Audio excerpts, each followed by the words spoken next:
Aujourd'hui, nous allons parler des cryptos, du cours des crypto-monnaies en baisse. On va aussi parler de Fidelity qui fait une annonce assez incroyable, très très bonne pour le BTC pour l'année 2025. Je vais vous parler de Vitalik qui dit stop à l'IA, il faut faire une pause, il faut étudier un certain nombre de choses. D'abord, il parle de l'IA dans sa globalité. Je vais vous parler aussi d'autres choses, de Hyperliquid, de Starknet et plein d'autres sujets. Tous les jours, le meilleur de l'actualité crypto. N'hésitez pas à vous abonner, activer la cloche pour ne rien rater.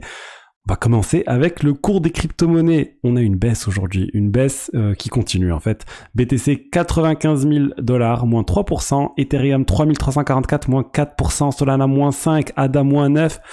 Bref, ça chute un peu partout. Il y a des cryptos qui sont en très forte baisse. On peut voir notamment HBAR 7%, on peut voir 13% pour Hyperliquid. Je vais vous parler du sujet Hyperliquid. Il y a une news d'ailleurs sur le sujet, sur l'aspect sécurité. Je vous en parle dans un instant. Bref, plein de choses en baisse et on va chercher un peu de bonnes nouvelles dans tout ça.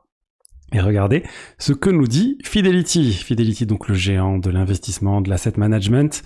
Là, on parle de la branche digital asset, donc asset numérique, qui pense en fait que sur l'année 2025, il va y avoir de plus en plus d'États, de banques centrales qui vont acheter du BTC.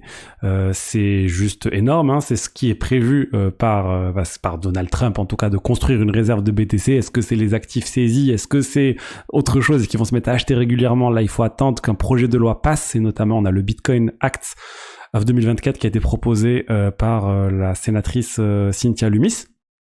Et en fait, qu'est-ce que nous dit Fidelity? Il pense qu'en fait, il y aura de plus en plus d'États, comme je vous ai dit, mais même les fonds souverains. Donc, on peut penser par exemple aux fonds de l'Arabie Saoudite qui gère je sais pas combien de milliards de dollars, qui aura de la trésorerie des gouvernements qui vont commencer à établir des réserves de BTC.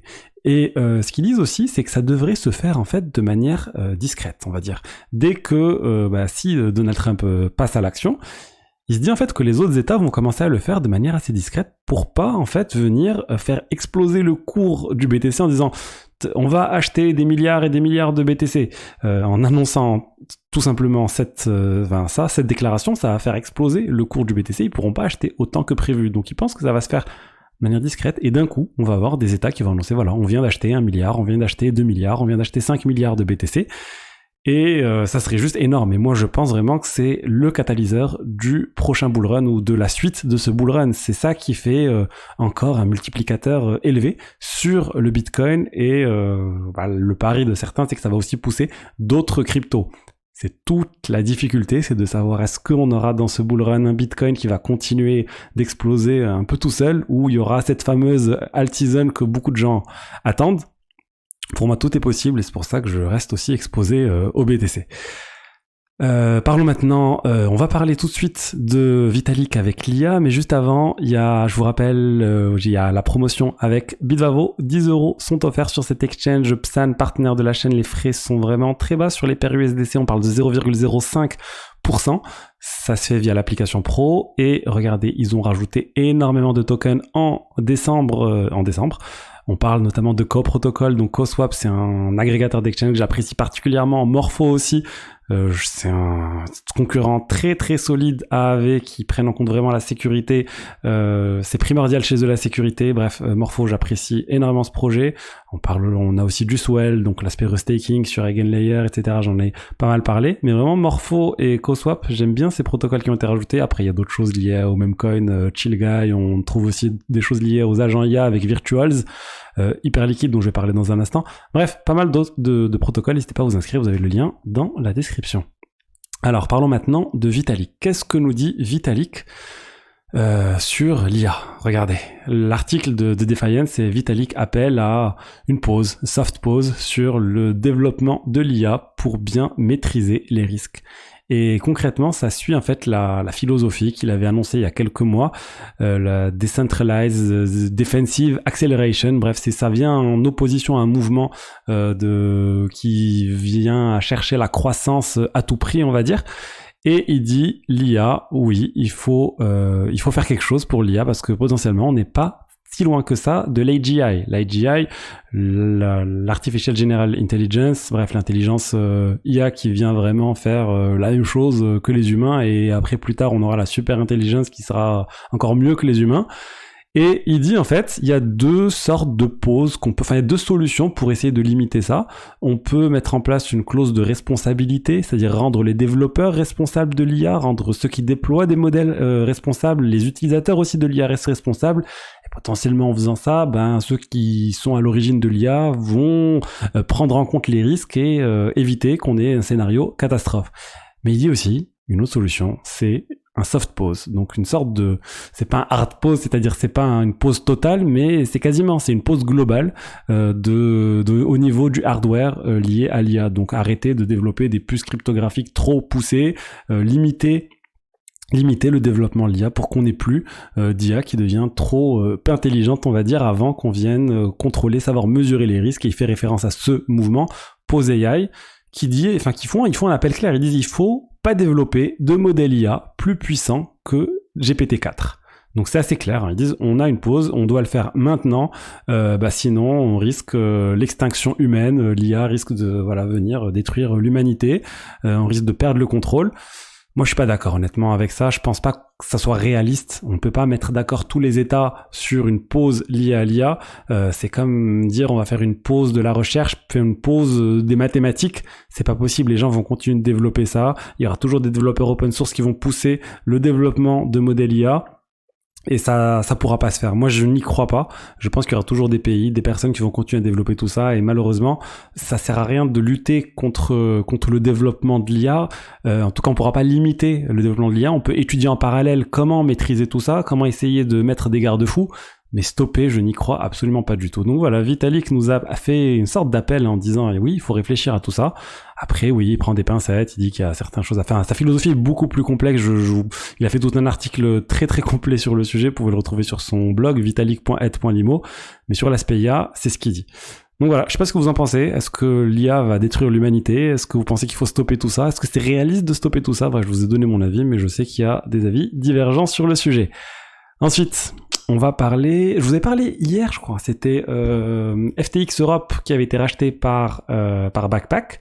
Et en fait, on a aussi une autre news similaire avec Coinbase qui a obtenu une licence en achetant une sorte de petit exchange qui s'appelait Bux, la filiale chypriote de Bux, BUX, une bourse en fait crypto qui avait une licence MiFID qui permet d'offrir des produits pour faire de l'effet levier, plutôt pour faire des produits dérivés. Du coup, Coinbase a acheté ça, donc il devrait potentiellement offrir ça dès 2025 en Europe, et ça devrait être l'un des premiers exchanges à offrir les produits dérivés en Europe pour les cryptos, parce que Mika ça suffit pas pour offrir ce type de service, il faut aussi MiFID.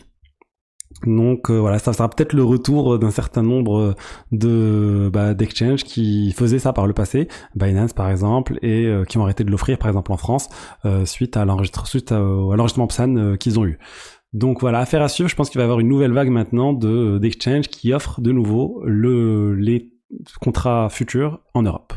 Ensuite, on a Hyperliquid. Hyperliquid est assez critiqué sur un certain nombre de choses liées aux validateurs, au manque de validateurs, le fait que certains validateurs puissent acheter leur place d'une certaine manière en étant validateurs. Ils ont dit non, c'est pas le cas, c'est juste les meilleurs qui sont sélectionnés.